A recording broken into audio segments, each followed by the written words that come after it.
পদ্মার পলিঘা আমার মিছিলে সহসা এক নক্ষত্র খসে পড়ল নিথর ধুলোয় অকস্মাৎ। সে কোনো সাধারণ প্রস্থান ছিল না কবি, সে তো এক মানচিত্রের মজ্জায় বিধে থাকা রক্তাক্ত পেরেক একটি ধারালো নখ ভিনদেশী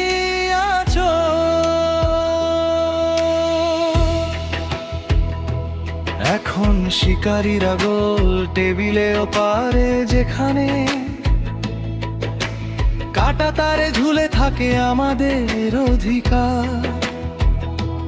তোমরা যাকে বিচার বলছো আমি দেখি তাকে দাবার ছক। ঘরগুলো সাদা কালো, শিকারী সেখানে বিষণ্ণ এক ঘুঁটি মাত্র। আর ওস্তাদ বসে আছে আড়ালে নিভৃত ছায়ায়, যে হাতগুলো একই দুর্মে মেখেছিল হাদির বুকের তপ্ত শোনিত, সেই আঙুলগুলোই আজ নিপুণ হরফে চিত্রনাট্য লিখছে ওপার থেকে। সত্যটি এখানে খণ্ডিত, আর ষড়যন্ত্রটি অতিশয় দীর্ঘ। বড় অদ্ভুত এই নব্য উপনিবেশবাদ। হন্তার কাজ মেহমান শোনাচ্ছে এক নতুন বয়ান। কি অদ্ভুত তার আপ্যায়, কি মসৃণ তার গলার স্বর। সত্যের কফিনগুলো দিয়ে ওরা এক মিনার গড়ছে, মিথ্যের সেই গম্বুজটা আকাশের দিকে উঠছে তো উঠছেই। নকশাকার আয়নার ওপাশে বসে হাসছে, জবানবন্দি এখন বিষাক্ত তোরা ঘুরে যাচ্ছে ঠিক উল্টো দিকে। যেখানে দাঁড়িয়ে আছে ধুলো মাখা এক দ্রোহী পতাকাবাহী, পতাকাটা কাঁপছে আর তলোয়ারটা এগোচ্ছে বুকের খুব কাছে, খুবই কাছে। তারা চায়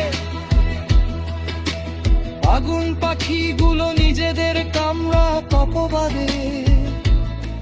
তারা চায় রক্তের দাগ ধুয়ে দিতে ছিটে ফোটা তেলের প্রলেপে।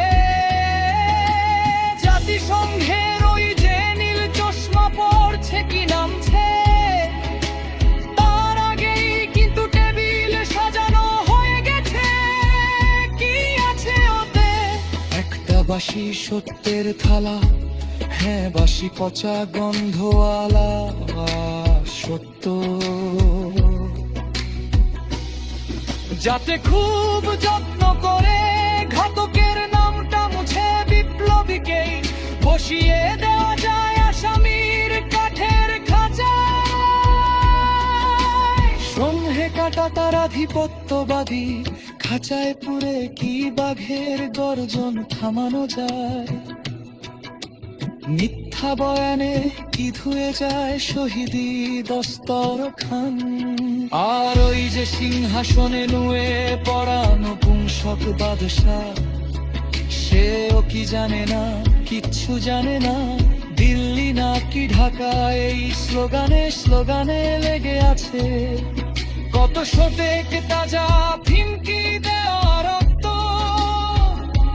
তোমাদের এই যে সমঝোতায় তো এক পরাধীনতার খেলা, একেবারে গামনা, একেবারে বিভৎস। কার ইশারায় তবে নাচো,